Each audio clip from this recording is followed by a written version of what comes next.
ہم اپنے آپ سے عہد کریں ایک وابستگی کہ جو ہم نے گناہ کیا ہے اب تک ہم اس کے لیے توبہ کرتے ہیں. توبہ کا در ہمیشہ کھلا ہوا. توبہ یعنی کیا؟ پلٹنا. توبہ کے پلٹنا.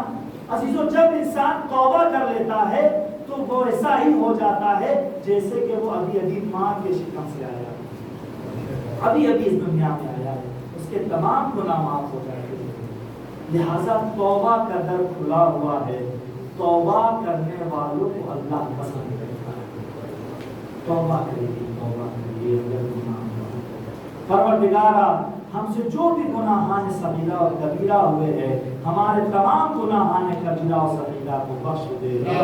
پروردگارا تجھے محمد والے محمد کا واسطہ ہمارے آنکھوں کو اتنا پاک اور پاکیزہ بنا دے کہ ہم ان آنکھوں سے اپنے وقت کے امام کو دیکھ سکے. پروردگارا ہمارے دل کو اتنا صاف کر دے کہ ہم اس دل میں حسین اور اپنے وقت کے امام کی محبت کو بسا سکے. عزیزو یہ ہے. اور یہ آنکھ اور دل کیسے پاک ہوگا؟ حسین پہ گریہ کرنے سے.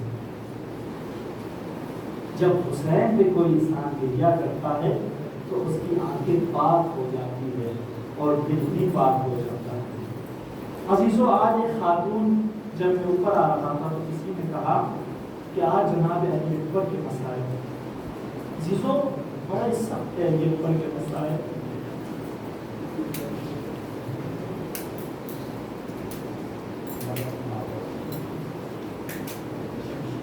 جناب حر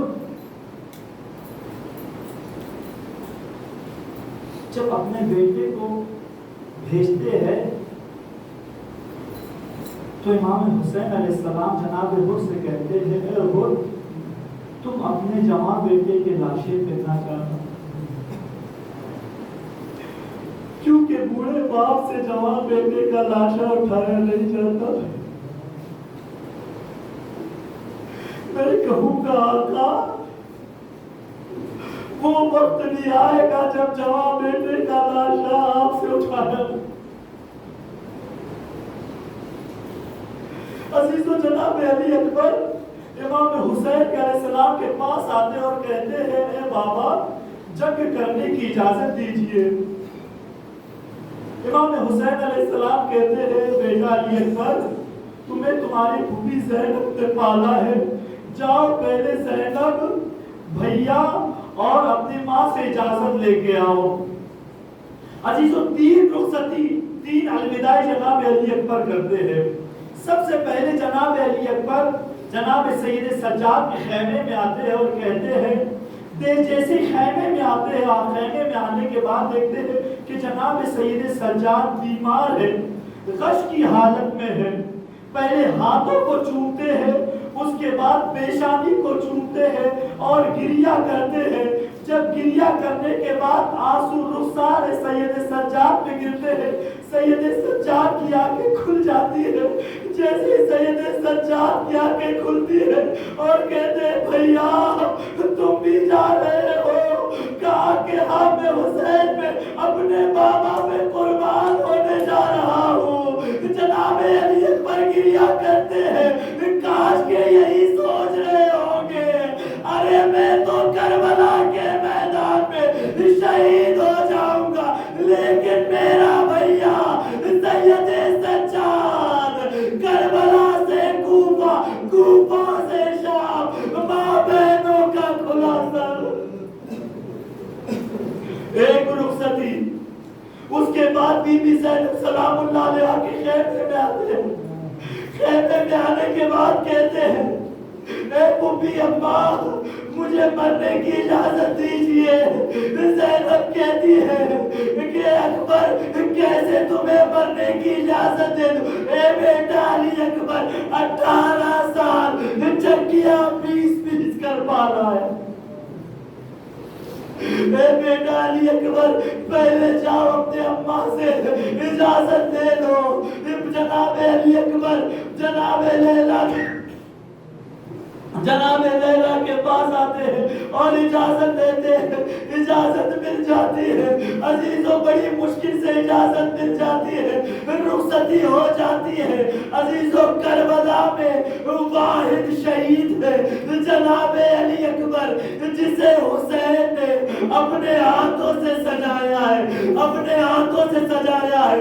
ارے جب امامہ باندھنے کی باری آئی تو امامہ باندھتے وقت امام حسین کچھ کلمات کہہ رہے تھے، انا للہ و انا الیہ راجعون، انا للہ و انا الیہ راجعون۔ الغرض جناب علی اکبر سج گئے، سنور گئے، گھوڑے پہ سوار ہوئے۔ حسین نے کہا اے بیٹا علی اکبر، ارے جہاں تک ہو سکے پیچھے مڑ مڑ کر دیکھنا۔ علی اکبر قتل گاہ کی طرف رواں دوا ہے، ایک قدموں کی آواز کو محسوس کیا، پیچھے مڑ کر دیکھا، کیا دیکھا کہ بوڑھا باپ ہے، ارے گھٹنیوں کے بل علی اکبر کے پاس جاتے، اے بھائی بابا آپ نے تو مرنے کی اجازت دے دی، کہا کہ اے بیٹا علی اکبر کاش تم صاحب اولاد، کاش تم صاحب اولاد ہوتے۔ جناب علی اکبر ارے بغا کرنے کے لیے گئے، ماں باہر آئے، کہا کہ آقا آخری بار بیٹے سے ملا دو، کہا کہ جاؤ دعا کرو، ماں کی دعا بیٹے کے حق میں قبول ہوتی ہے۔ ماں نے دعا کی، علی اکبر واپس آئے، کہا کہ بابا ارے قطرہ پانی کا مل جائے، کہا کہ علی اکبر لاؤ اپنی زبان میرے زبان پہ رکھ دو، زبان کا رکھنا تھا۔ علی اکبر نے زبان کھینچ لیا، اے بابا آپ کی زبان مجھ سے بھی زیادہ کچھ ہے۔ علی اکبر گئے، ایک مرتبہ عظیم بن نمیر نے ایسا نیزہ چلایا، علی اکبر کے سینے میں نیزہ چبھا، ارے عزیزان ایمان علی اکبر گھوڑے سے زمین پر آئے، آواز دی، اے بابا آخری سلام قبول کرو۔ ارے حسین گرتے پڑتے علی اکبر کے پاس پہنچے، علی اکبر کو دیکھا، ایک ہاتھ سینے پر ہے، کہا کہ بیٹا ارے سینے پہ ہاتھ کیوں ہے؟